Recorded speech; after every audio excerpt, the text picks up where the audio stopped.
This is the plenary session of Reaching Beyond.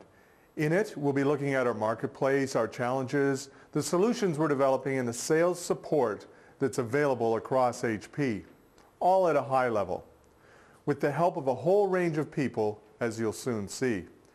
There are 2 more domain CD-ROMs that are part of Reaching Beyond, with a lot more on solutions in the networks, operation, enterprise, and consumer domains, and an entire disk showcasing some of our partners. So, who are the most important people in this business? Our customers, of course.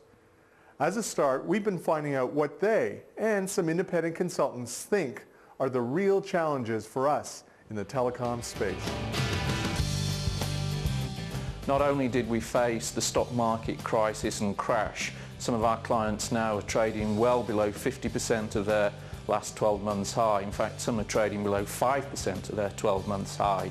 That's tough market conditions. But as well as that, we faced September the 11th. We faced other crises in the market, and really that's really hit home to our clients, the service providers, the telecoms companies. They're facing struggles, they're facing external competition, and they're really struggling to keep up with this fast data wave, the data movement that's happening throughout the fixed and the mobile communities.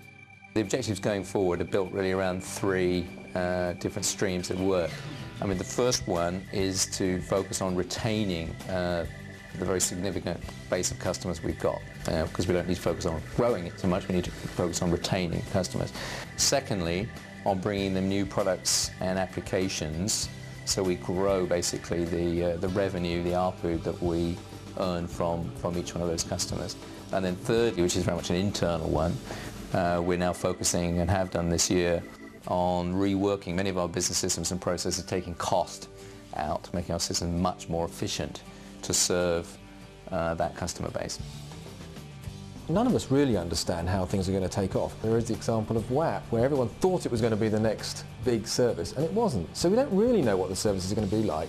But what we must do is to ensure that we're providing capabilities for the operators, so we're not restricting what they can offer, and that they can go into the market with new ideas and new services, and we'll see what the customers really do want.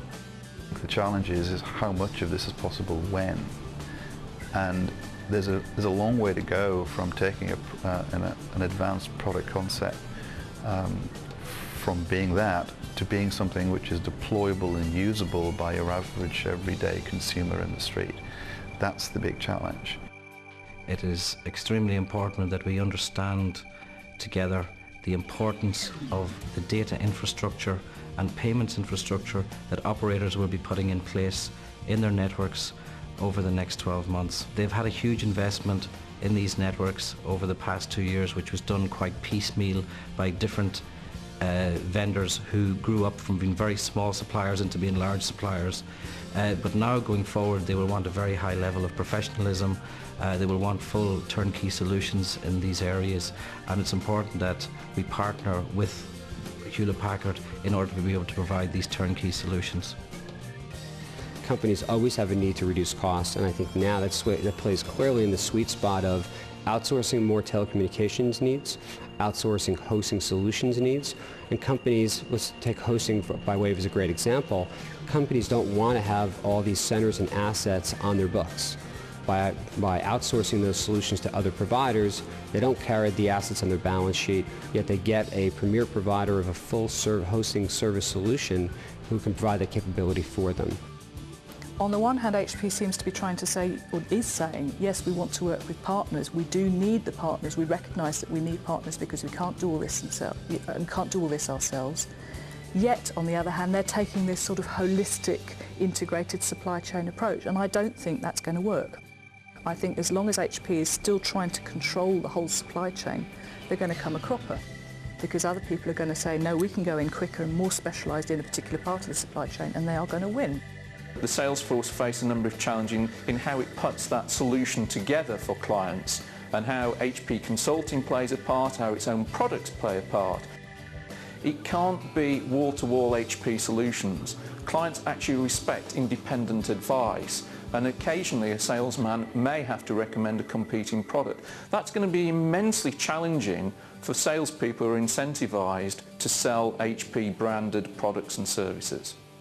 It's too easy to point the finger at the sales organisation and say, "Oi, you've got to learn to sell in a different way and to sell solutions and not technology." What the product people need to do is to talk to the partners who actually are closer to the users, for example, very large software companies who really do understand the customer's business processes and the impact on their efficiency and effectiveness, and bring that back into the product design so that right from the ground up, product design is based around a solutions approach and not a technology approach. As HP moves forward to execute on that strategy, the sales force in particular face a number of challenges. One, it's got to really move up to understanding the business in which the client operates. So it's no longer just selling technology, it's selling those business solutions.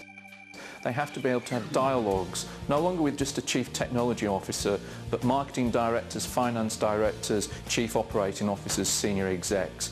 That's a challenge to understand the business, the metrics, etc., that a client actually expects someone like a business partner, business consultant to be able to talk about.